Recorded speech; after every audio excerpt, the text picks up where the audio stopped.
થાઇલેન્ડના પુકેટથી દિલ્હી આવી રહેલી એર ઇન્ડિયાની ફ્લાઇટ દરમિયાન મંગળવારે ભયંકર ટર્બ્યુલન્સ સર્જાતા વિમાનમાં ભારે અફરાતફરીનો માહોલ સર્જાયો હતો.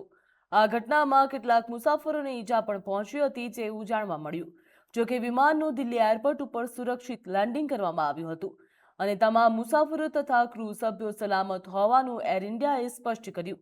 માહિતી મુજબ દિલ્હી પહોંચતા થોડા સમય પહેલા જ વિમાન અચાનક જ કંટ્રોલ બહાર જવા લાગ્યું હતું અને તેની ઊંચાઈમાં પણ અચાનક ફેરફાર થયો હતો, જેના કારણે સીટ બેલ્ટ ન પહેરેલા કેટલાક મુસાફરો હવામાં ઉછળી ગયા હતા અને કેટલાકને માથા, ગરદન તેમજ કાનના ભાગે ઈજા પહોંચી હતી.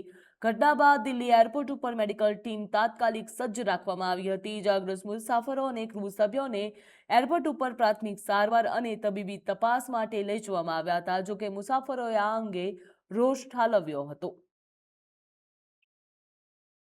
फ्लाइट फुकेट से आ रही थी।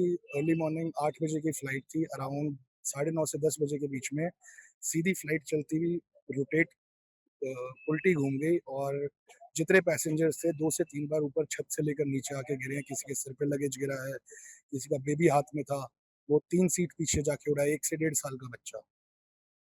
आप कैजुअलिटीज देखिए, आप सारी चीजें देखिए। हम तो लाइफ में कभी फ्लाइट में बैठने से डरेंगे नहीं। दारू का नशा था, किस चीज का था? थाईलैंड के अंदर weed and everything is legal. I am 100% sure he was high on weed, क्योंकि जब हम आ रहे थे, आते के टाइम पे पायलट हमसे मिला है, उसने हमसे बात करी है and he was 110% intoxicated. You can feel that he was talking very slow.